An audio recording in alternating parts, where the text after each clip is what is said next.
ॐ सहना भवतु सहनौ भुनक्तु सह वीर्यं करवावहै तेजस्विनावधीतमस्तु मा विद्विषावहै।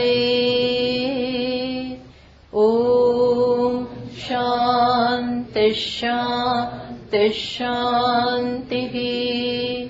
गुकारस्त्वन्धकारो वै ऋकारस्तन्निवर्तकः अन्धकारनिरोधित्वात् गुरुरित्यभिधीयते।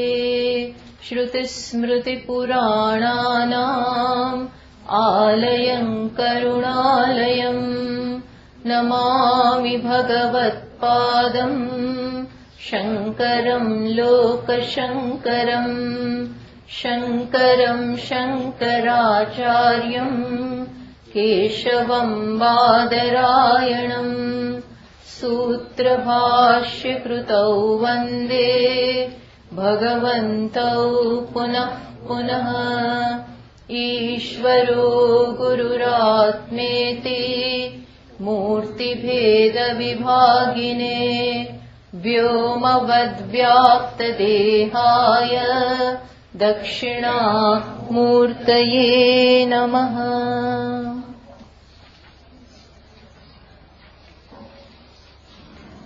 Shall we chant the verse?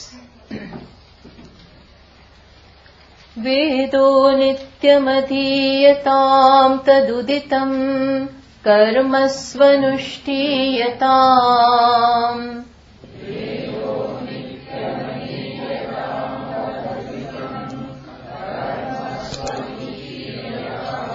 तेनेशस्य विधीयतामपचितिः काम्ये मतिस्त्यज्यताम्।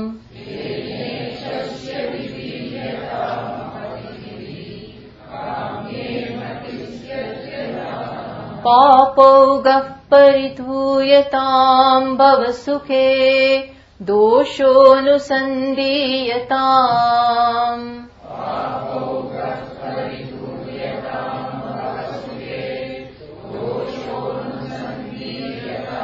आत्मेच्छाव्यवसीयताम् निजगृहात् तूर्णं विनिर्गम्यताम्।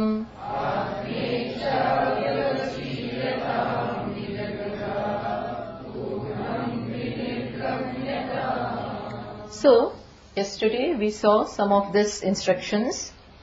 The very first one is Vedaha Nityam Adhiyatam.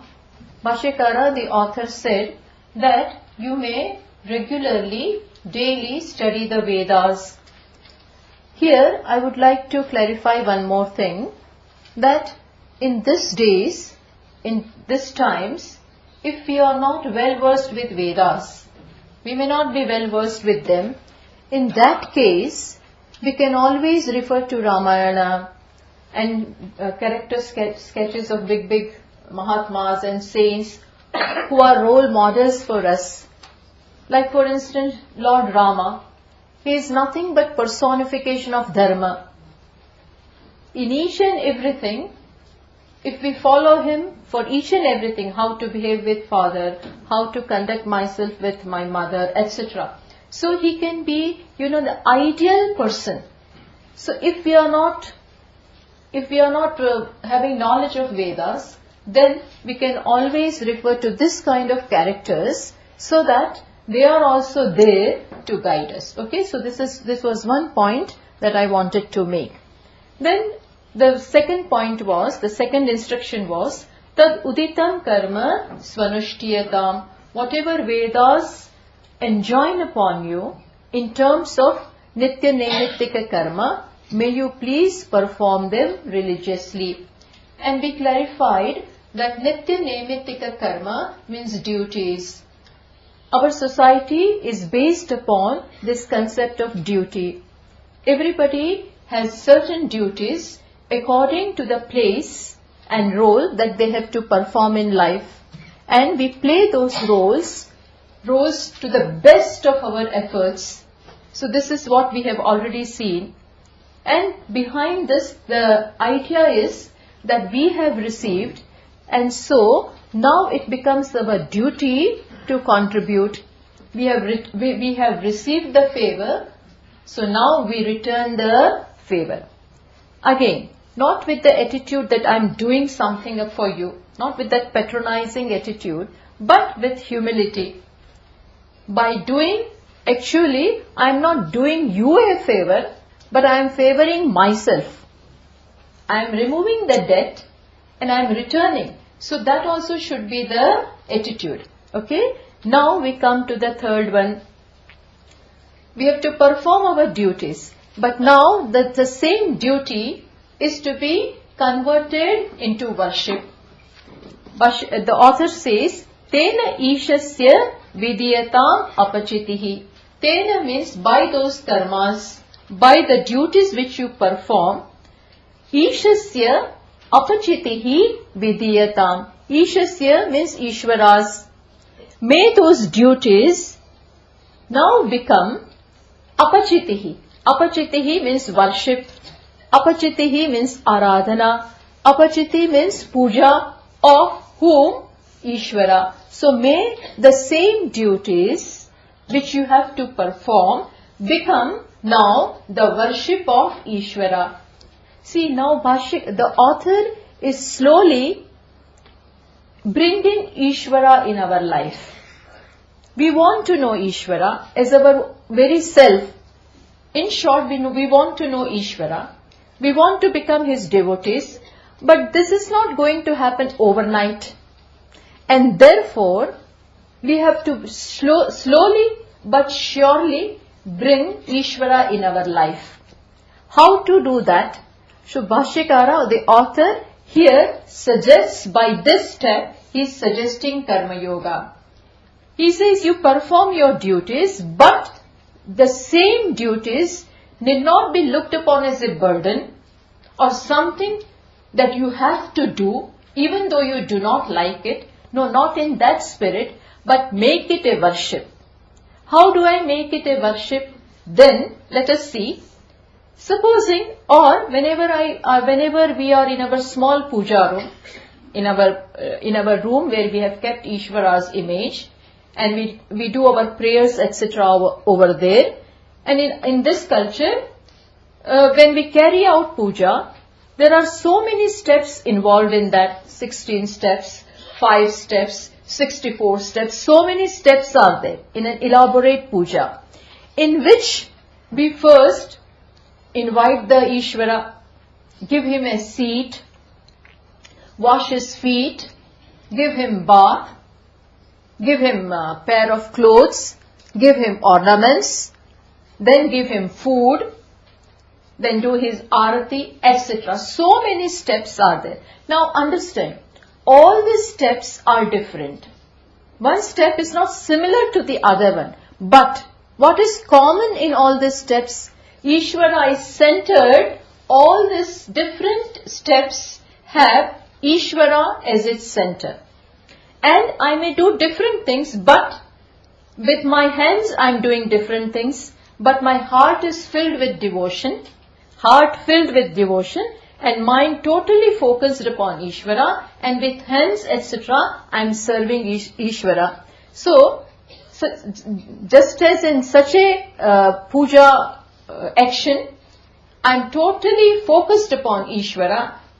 Similarly, the author is saying that in life, when we are expected to do certain duties, to perform certain duties, we carry out those duties in the same fashion.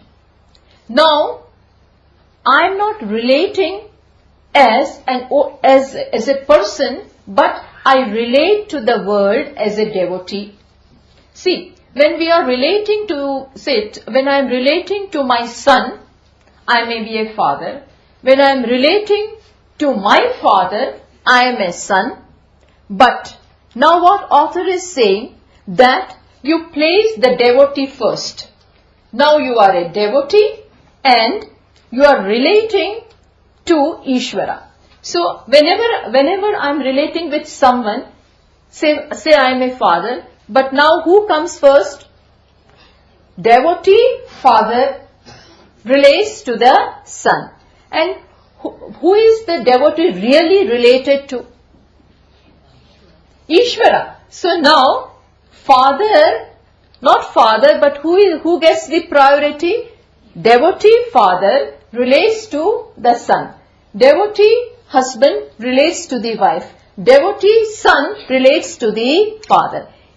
In whichever interaction we carry out, we do it in the spirit of worship. Now I am related to Ishvara. Lord Krishna says in Bhagavad Gita that in all the actions, in whatever you may have to do, always tasmat sarveshu kaleshu mam anusmara yudhyacha. In whatever you may have to do, always remember me and do whatever you have to do. Remembering means what? If I keep on remembering, then how am I going to perform my action? No. Remembering means whatever I am doing is offered to Ishvara.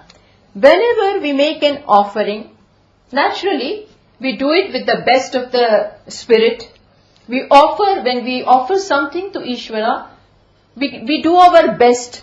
We make the best of the food, bring the best of the flowers and offer it with devotion. Now the same thing is to be done in our life. When I carry out my duties, I do it in such a spirit. Not as a burden, but I do not look. See, what happens is, but in doing this, my likes and dislikes, my attachments and aversions get neutralized. Because now who comes in the forefront? Devotee comes in the forefront and he is doing it for Ishvara. Naturally now, my likes, my dislikes do not get any chance to surface. Whether I like it or not, I do it. Why? Because it is for Ishvara.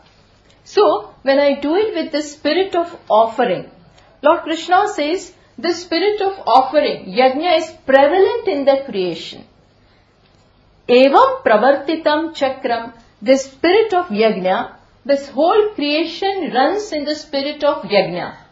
The whole cosmos is running by this spirit. The elements of nature, everybody, because of the plan of Ishvara, and they do not have free will, so they automatically are in this. It is like, an orchestra being played, where each of the elements are doing their part. The only exception is human being. Because he has a free will, he may join, he may not join. So, Lord Krishna says, may you join in this.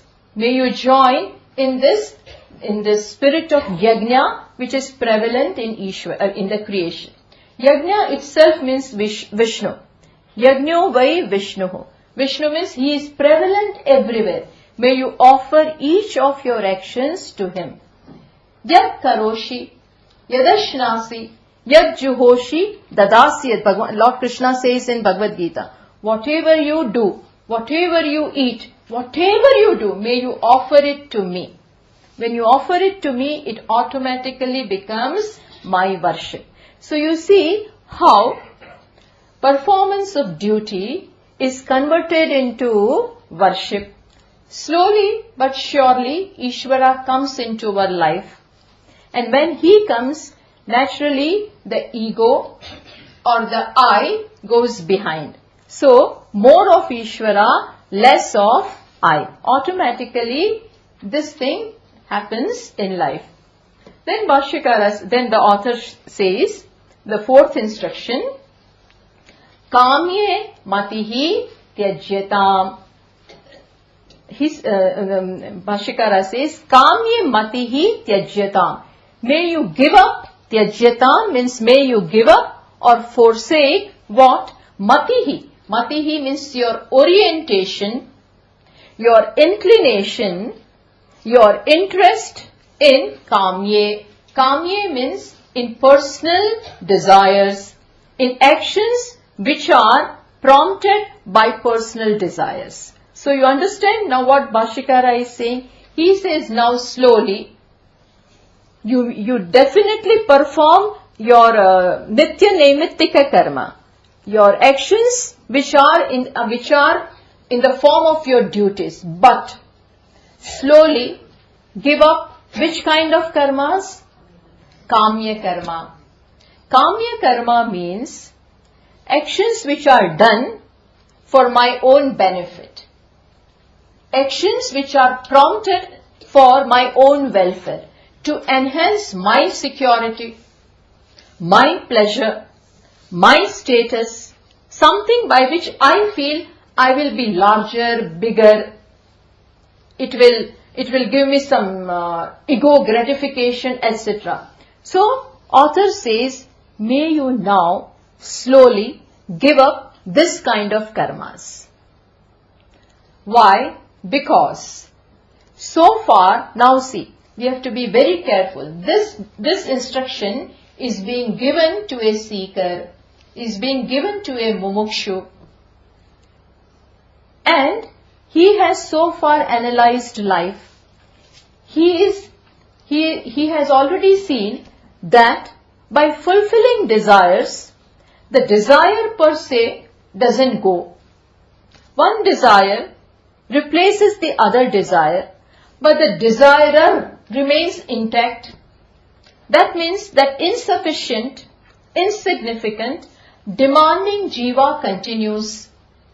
By fulfilling desires, he has not gone away. His bowl has not been full, his cup has not been full so far. So that much he already knows. So, as scriptures also say that you are already full. Self is already complete. You are the whole in fact. That thou art. You are that. That which you are seeking is already you. What does this mean? This means that I need not desire for anything. There is no legitimate place for desire in my life. Why? According to the scriptures, I am already full. I already am what I am seeking. Only thing is I do not know this. Or even I know this theoretically. I know this in words, but it has not become my own thing.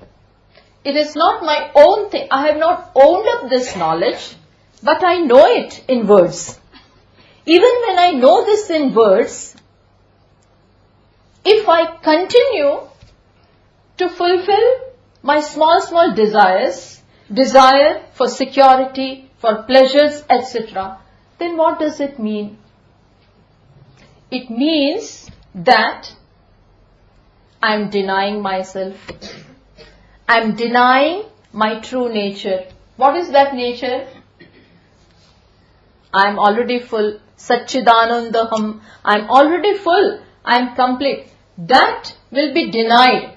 So, whenever I try to fulfill this kind of desires, in process, what happens? It will be self-disowning. You follow? I'll give you an example.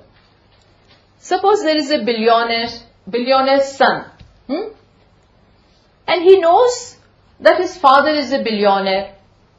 And he is going to inherit everything. He knows this. In spite of this, he goes and begs from his friends and other people for some money. Please give me this much. Please give me this much. Please give me this much. Then what does this mean? It only means that he is not acknowledging the riches or the wealth that he has. He need not do this because he already has that. Similarly, whenever I validate my desires for security, pleasures, etc., for ego gratification, etc., it only means that I am denying myself. Which myself? My true nature. What is my true nature? My true nature is not this BMI, this small individual. Yes, this individual is limited in every way. Limited in time, limited in place, limited in attributes, yes. But now I'm no more that person. I'm better off in the sense that I know from the scriptures that I am the self which is complete. So keeping that in mind, the author says, may you give up desire prompted actions. We don't have to give up actions. We only have to give up personal agenda. You follow? Not actions so far. Still, actions are not to be given up. I continue to work in the spirit of contributing, in the spirit of offering. But what have I got to be cautious about? My personal desires should have no place. Then what will happen to me? How will I be happy? Happiness is your own self. You have to discover it and not to acquire it. You follow? Happiness or completeness is not a matter of acquisition or acquiring, but it is a matter of discovery. It is praptasya praptihi. Self or completeness is already attained. I don't have to attain it. By every such actions, I will only be denying myself. So keeping that in mind, the author says, this is not being said to a layman. This is not being said to the one who is still not within, who still doesn't know all this. But this is being told to a mumukshu, to a seeker, that may you now give up or refrain from kamya karmas. Not karmas you have to do, but you have to give up this kind of desire with understanding. See, understand, desires cannot be given up. They have to go. They have to leave us. We cannot give it up. They have to leave us. And when will they leave us? When I am no more needy. When can I give something to someone? When can I part with something? Only when I am rich. Only when I am rich and I am magnanimous. Only then and then I can part with something. Then Swaminiji, still we feel insignificant. Still we feel small. Then how can we give up these desires? For personal, for feeling good, how can we give up that? Yes, it is a valid question. Then the only way is to lead a life of giving. To live a life of offering. When you give something, then automatically you feel good about yourself. This we have to discover. When we give, when we share, when we care, then automatically there is self-esteem about us. I'm fine. There is no other way of growing. Understand? There is no other way of coming out from our own smallness. The only way, the first stage of life is giving. By giving, you will one day discover that yes, I'm full, I'm complete. So, we have to have our shraddha in this and then give up the kamya karmas. Okay? Then further. Papogaha paridhuyatam.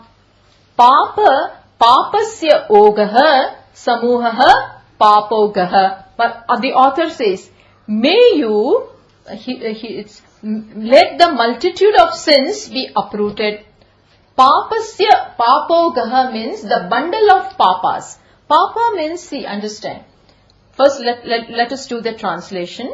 Papogaha means the bundle or the multitude of sins which are there. May you wash them.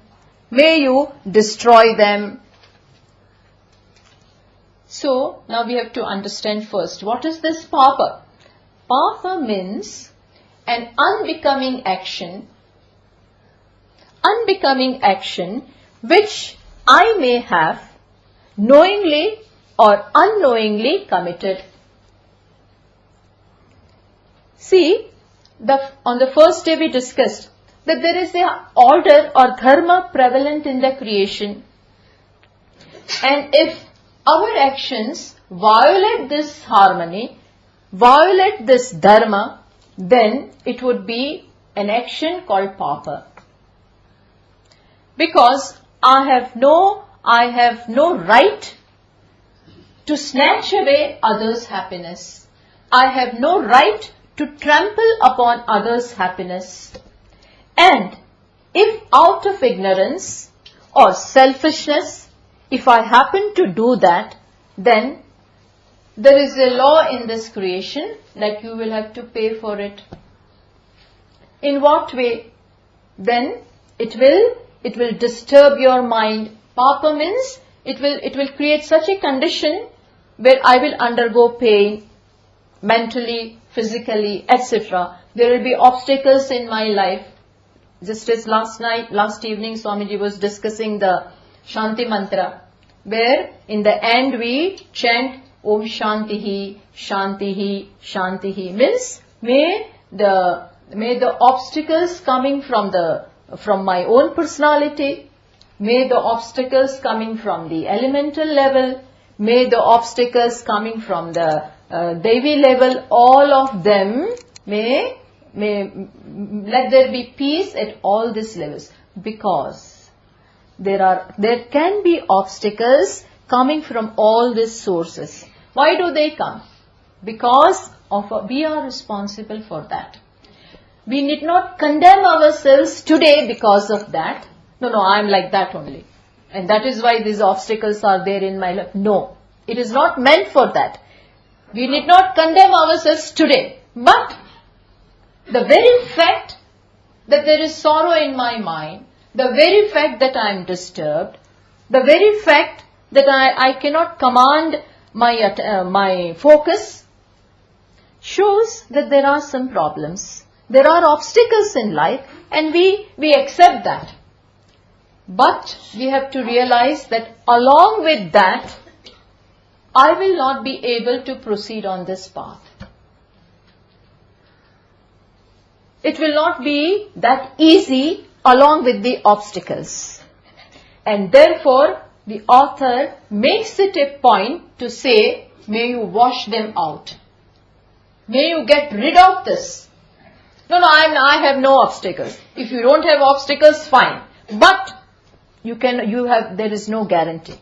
When they will arise, we do not know. So, and it is because human being is combination of meritorious action as well as this unbecoming action. Human being, this birth itself is the combination of these two, Papa and Punya. So they are bound to be there, maybe in lesser or greater degree. There may be difference only in degree, but they are there. And so we take note of that and do whatever is to be done. What should we do? How do we remove this?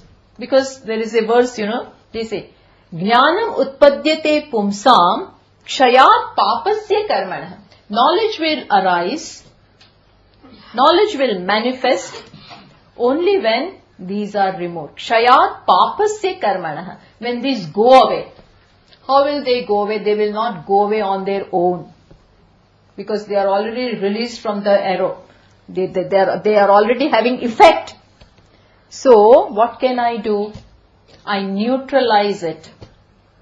I can do something to neutralize, to diminish its effect. And there is no other way, no excellent way than Karma Yoga for doing this. Because of these actions, there are raga and dvesha, attachment, aversions, fears, anxiety, worries, everything in my mind, which does not allow me to focus on this.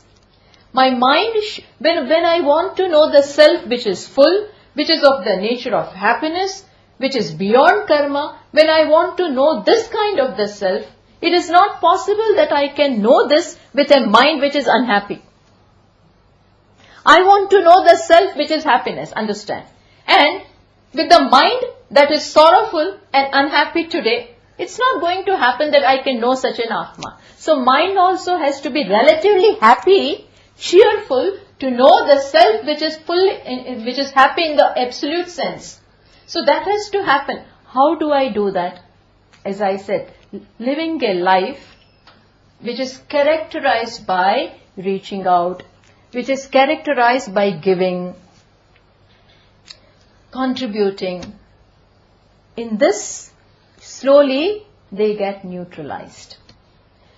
There is, say, for instance, there may be attachment for something in my mind, aversion for something in my mind. But now when I interact with the world, I'm very cautious and I don't allow my likes and dislikes, attachment and aversions to overwhelm me when I am acting. How do I do that? Whether I like it or not, I do what is to be done. And in the spirit of giving, in the spirit of contributing. Say, for this, Swamiji gives a very beautiful example. Say, my friend's wedding is taking place and I am appointed to stand on the gate to receive everybody. And I have to receive everyone and offer them a bouquet of flowers. Whoever comes, I offer. I greet them with a smile and then give them a flower. This is my work in this wedding. Okay. Now everybody is coming. If there are people whom I'm not, I've never known them, there is no problem in offering these flowers. For the friend also there is no problem in offering. But see, when the friend comes, I'm not supposed to give two. Oh no, you are my friend, I'm so happy to see you, so I give you two and I begin to embrace you. No. Just one, smile and then let him, no talking or please go. Now who comes? Now my enemy comes. The person whose sight I cannot stand, he comes. Then what happens? Slowly, I begin to look this side. As if I don't know. Or still, before giving, my hand jitters. I'm not ready to give. But now, what should I do? According to this new principle, new thing which I have taken up. Welcome, sir. It may be difficult. It may be very difficult. But I do it. What happens in the process? My dislike slowly goes away. Because I no more validate it. And this has to be done again and again and again. And you see, in course of time, likes and dislikes will leave. Why? Because I don't give tea and coffee to them. I don't entertain them anymore. Why? Because now you are also Ishvara, you are also Ishvara, you are also Ishvara. It may be little difficult in the beginning, but I fake it and make it. Fake it and make it. See, there is no other way. We have to deliberately, cautiously live this life of giving, of contributing, of reaching out. In the process, I feel good about myself. I feel good. Automatically, I'm cheerful and ready for the knowledge of the scriptures. So, that is what he said. Papaugaf paridhuyatam. In this manner, I wash out. I get rid of all the sins that are standing in my account. By deliberately doing good. You see, by deliberately doing good, I get rid of or diminish the effect of the unbecoming actions. This we have to do and discover. Speaking is very easy. Talking is not very hard. But doing is very difficult because there, our those attachment aversions take hold of us. They do not allow us, but we have to do. Then comes Bhavasukhe doshaha anusandiyatam. Now the author says, may you always remember or reflect upon the inherent limitations of the worldly pleasures. Anusandiyatam, may you remember, may you dwell, may you deliberate upon doshaha, limitations, defects contained in bhavasukhe. Bhavasukhe means in the happiness which seems to come from this creation, from this world. Bhavasukhe. Bhava means this samsara. Bhava means this creation. Sukha means happiness. So the happiness which seems to come from, we will explain why it seems. With the happiness which seems to arise from this creation, may you see the limitation, may you see limitations that are there. It is because of our attachments and aversions, because today my mind, is superimposing happiness there. When I'm unhappy, when a person is unhappy, they look upon the world as source of happiness. World looks very promising. It will give me something because I don't have and I need it badly. And so I run after it.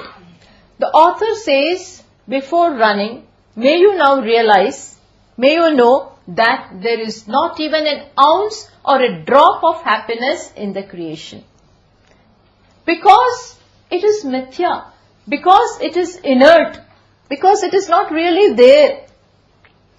You are seeing something which is not there. So may you not be deluded by it. It is like, Mahatmas, it is like mirage water. Deer and other animals and sometimes human beings also, run after it, thinking that the water is there. But in reality, it is only a show. The rays of the sun are in such a manner that it creates as if there is water over there. You may run after it and still the water recedes from you. You do not find even a drop of water. Similarly, the only reality is the self or Ishvara or Brahman, whatever you choose to call it. The rest of the things are inert, anatma. It is finite. And the addition of finite can never lead to infinite. So, we must be very, very, always be aware that there is no real happiness. Even the happiness which I seem to get from it is really coming from the self only. Is really the source is self only. So, we are always aware of this. Bhavasukhe doshaha anusandiyatam. Plus, whatever little I seem to get, for that also we have to pay a very heavy price. Nothing comes free. When Nachiketa, the seeker in the Kathopanishad, when in the third boon, he asked for the knowledge of the self. Yamaraja, the lord of death, offered him many things, you take this, wealth and riches and damsels and all this. Then what was the reply of Nachiketa, He said, Shvobhavaha martyasya yadantakaitat. He says, O Lord, what you are offering me is shvobhavaha. Means it is not going to remain tomorrow. It has no future. Plus, in enjoying them, what is going to happen, do you know? What is going to happen? It is going to take away something from me. All indulgence, for all the indulgence, we will have a very heavy price to pay. Third, we will be addicted to them. Fourth, it was not there before, so I was pining for it. Even when it is there, I'm always afraid it will go away. And lastly, when it leaves, again there is pain. There is pain all the way. There is loss all the way. And you are giving me this? Please keep it with yourself. I am not interested in this. You keep it with yourself.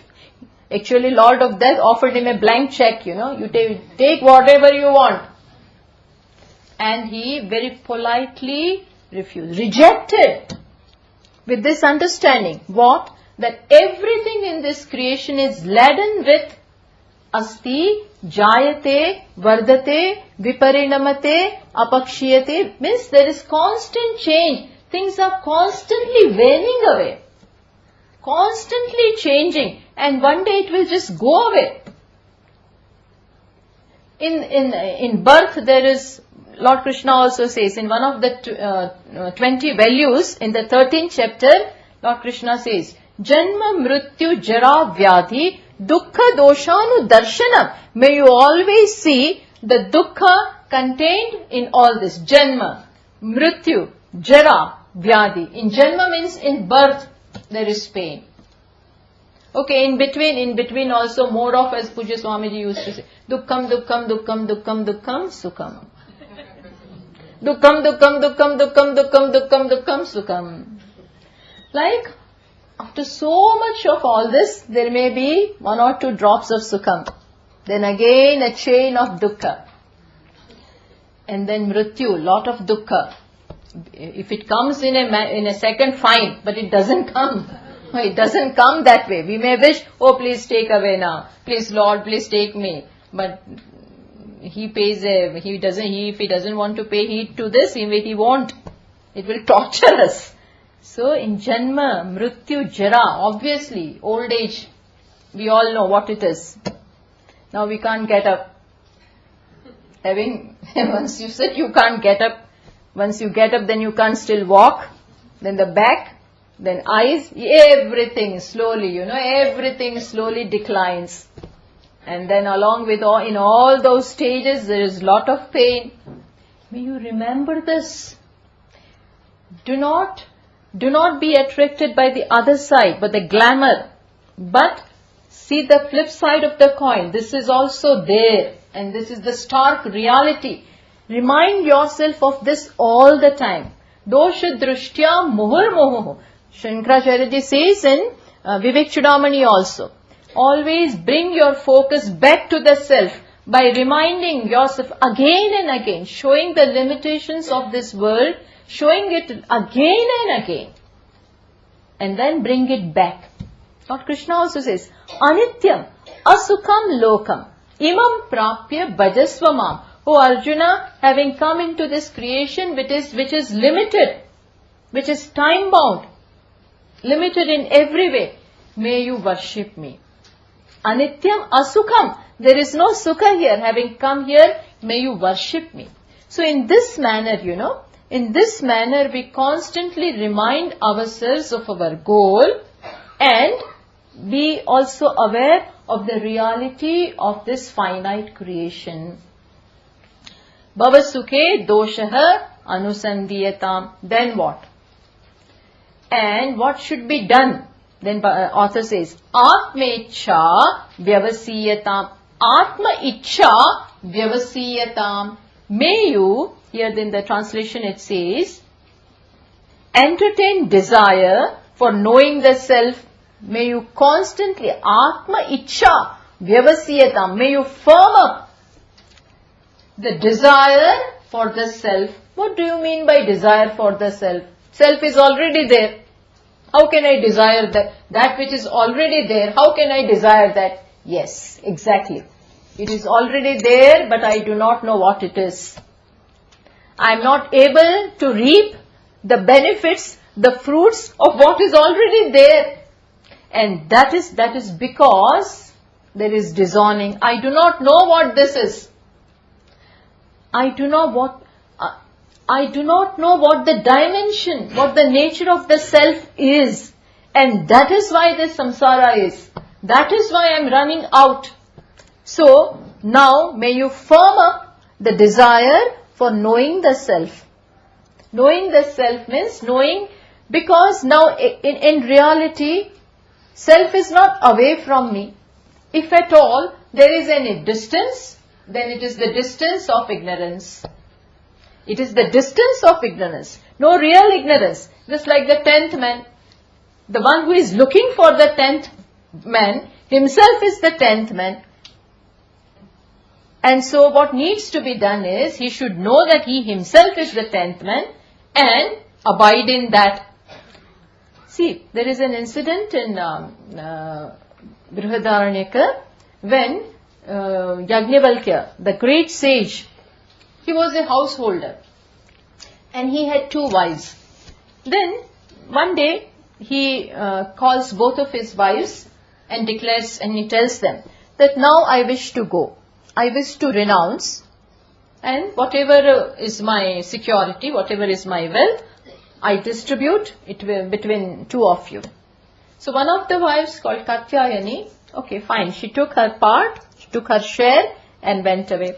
But the other one, who was Maitreyi, she was brilliant, She was very, very intelligent. She said, she is asking, why are you going away? And you are giving us this, wealth to me, to both of us, and you are leaving. That means this must not be giving you everything. That is why you are leaving this and going in search of something else. So tell me, is there anything in this? Can I be immortal? Can I be happy forever with this wealth? So Yajnavalkya said, no. I am very happy that you asked this, he said. And then he says the famous words, Amrutatvasya na shasti vittena. He says no. There is no immortality. There is no lasting happiness in this wealth. Wealth means everything, not just wealth. There is absolutely nothing in this creation which has capacity to give you what your heart basically aspires for. The basic aspiration is for limitlessness, and that is not to be found anywhere. Be clear about this. Then where is it? She asked. Where is it? Then he said, it is the self. And then he said, Atma va are drashtavyaha, shrotabyaha, mantavyaha, nididhyasitavyaha. Made it very clear. He said, O Maitreyi, it is the self. And then how do I know it? For that self has to be seen. Seen means known. How do I know? By listening. Shrotabhyaha. By listening about it. That is Shravanam. Then Mananam, Mantavyaha. Tavya Pratyaya means it has to be done. You should do. There is something to be done. So, Shrotavyaha, Mantavyaha, Niditya, may you meditate upon that. So this is also priority now. So this is what author is saying. Atmecha vyavasyatam. Make a firm resolve to know the self. Make a firm resolve. All the other desires should now transform into the desire for the self. There may be other desires, but now convert all of them into the desire for the self. I want to know the self. There is nothing else which is going to attract my attention anymore. That should be the resolve, Like Mirabai says. What does she say? She is a devotee. So she says, Mere to Giridhara Gopal, dusaro na koi. Only and only Giridhara is what I want. Similarly, for a seeker, what is the resolve? What is the firm decision? I want to know the self. The priority is now decided. Nothing else will stand in the way of this. Unless and until we decide, unless and until we make a resolve, nothing, that pajama kind of thing will not work. Looseness will not work. Otherwise, there will be things to, attract my attention. So this has to be decided. I want to know this. And this is the time. This is the opportunity. Kenopanishad very beautifully says, in Kena, Kenopanishad, there is a verse which says, Iha ched avedit atha satyam asti. No ched iha avedit mahati vinashtihi, which means, I will explain. Iha ched means if here. If we know it here and now. Here means in this life. No postponing. No postponing. If here and now, if we know it, then you have made it. But if you don't know it now, then mahati vinashtihi. Maha means it will be a very great loss.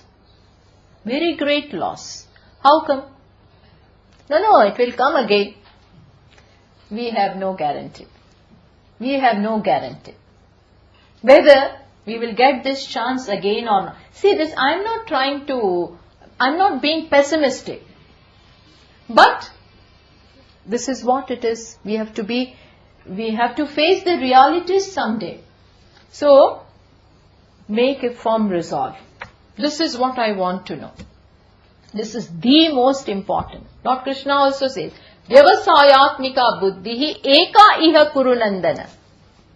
He says, the firm resolve, our priority should be for one thing. That is only for one thing. Otherwise, my energy, my attention will get squandered away in different places. When the water of the river is flowing away, then if you allow it to go away, then it will go it will go and merge in the ocean. So that is why they build the dam, where the water is conserved. Similarly, I need to focus, to collect all my energies, all my attention, all my time for the great work which is to be done. Which work? Knowing the self. So, Bhashyakara says, may you sit down and make this firm resolve. Then what? But then Bhashyakara makes a very, very shocking, not shocking, but alarming, gives an alarming instruction. He says, Nija gruhat turnam vinirgamyatam. Now he says, Nija gruhat turnam vinirgamyatam. Having made this resolve, now may you vinirgamyatam. May you now leave, or may you quickly get out of the house, get out of your home. Vinirgamyatam, from where? Nija gruhat. Nija gruhat, from one's own home, own house. Nija gruha, and how? Turnam. Turnam is quickly, without delay. Quickly may you live. Why quickly? Why quickly? Because, because you may change your mind. It is quite possible that afterwards you may change, when this decision is taken and you're all fired up. Then, if you do it, it is done. Otherwise, I will think. And then it's quite possible that the Maya will again stick you back. So, for some or the other reason, authors, even in one of the Upanishads, Jabala Upanishads, clearly says the same thing. In Jabala Upanishad, it is said, Yadhareva virajet, tadhareva prabrajet. The day the Vairagya has arisen, the very same day you leave.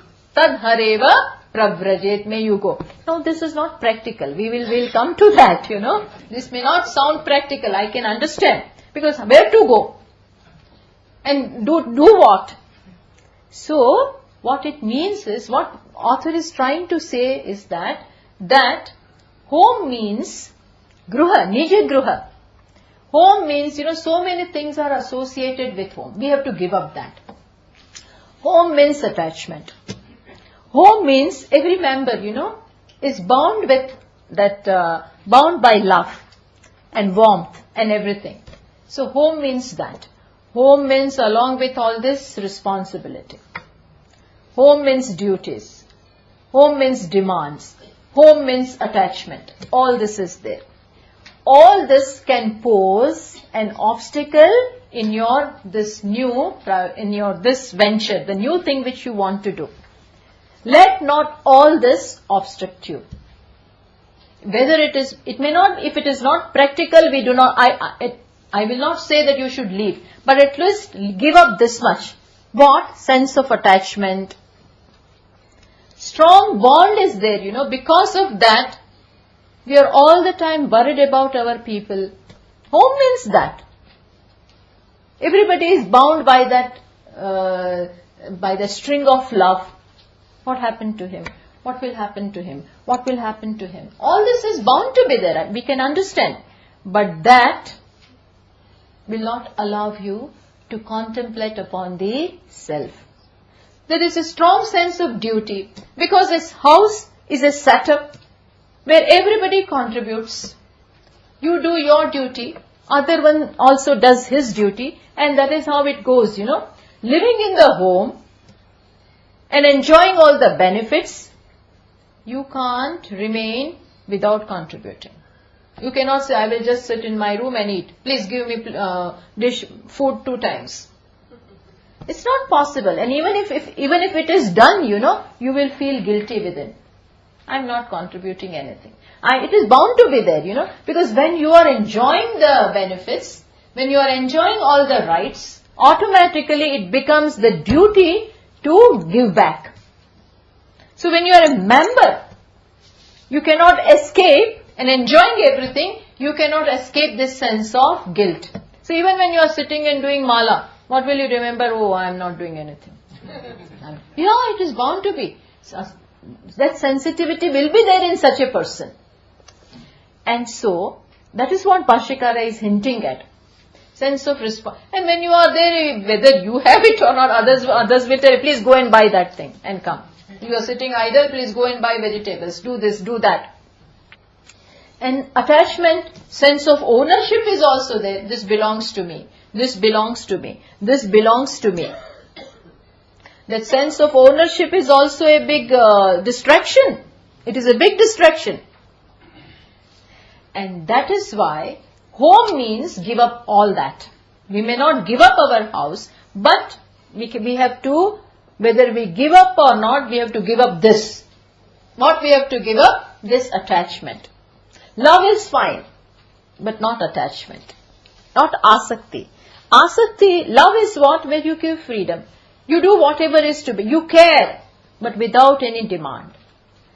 Asakti is something where there are conditions put, I did this much, now I also should get this much. In attachment, there is always a demand. Whereas in love, the demand is not there. No conditions. Unconditionally, I love everyone. That is fine.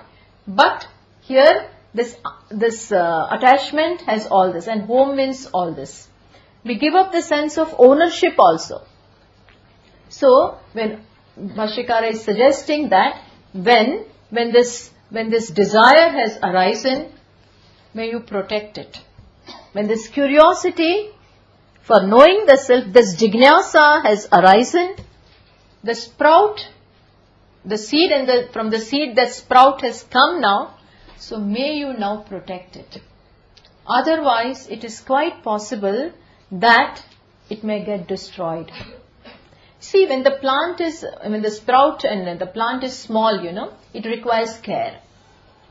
You need to make a fence around it. You need to water it every day. You need to put manure and fertilizer and everything. You need to take care of this. Once it becomes a big tree, you need not build a fence around it. You need not even water it every day. It can take care of itself.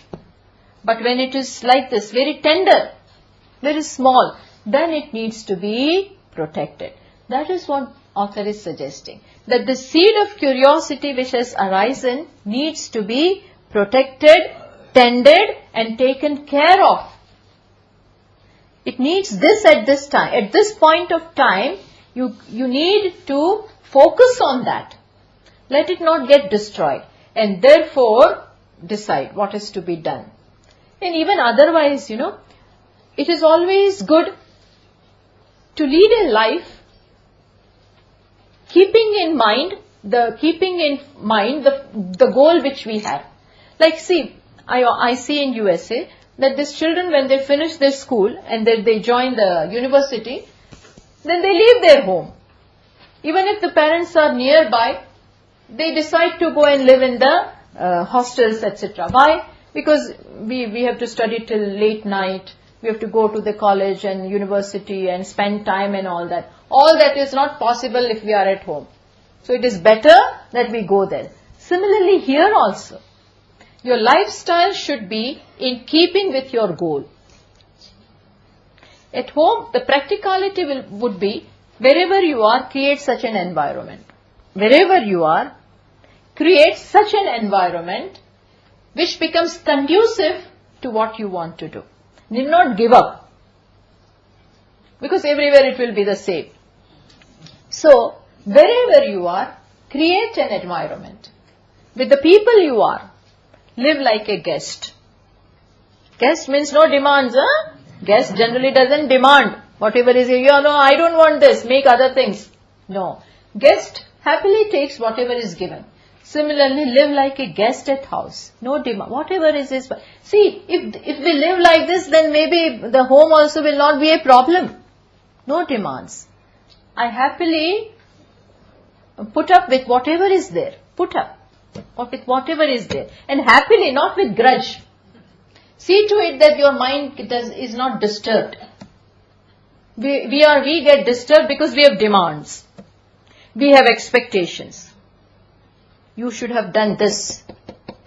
Instead of this, you should have behaved like this. So expectations and demands upon others, that really distract us, that really disturb us. Give up all that. Give up all that. Then I think wherever you are fine to carry out this. So by home means all this. There are so many demands and expectations and everything. But then it is fine when you want to live that kind of life. But now I am on a different, my goal is different. So, this is what author says. So, we will proceed with the next verse tomorrow. Om Purnamadah Purnamidam Purnat Purnamudachyate Purnasya Purnamadaya Purnameva Vashishyate. Om Shanta Shanta Shantihi. Shankaram Shankaracharyam Keshavam Badarayanam Sutra Bhashya Krutau Vande Bhagavantau Punah Punah Ishvaro Gururatmeti Murti Veda Vibhagine Vyomavadvyapta Dehaya Dakshinamurtaye Namaha. Om Shanta Shanta Shantihi. Harihi Om Shri Gurubhyo Namaha. Harihi Om.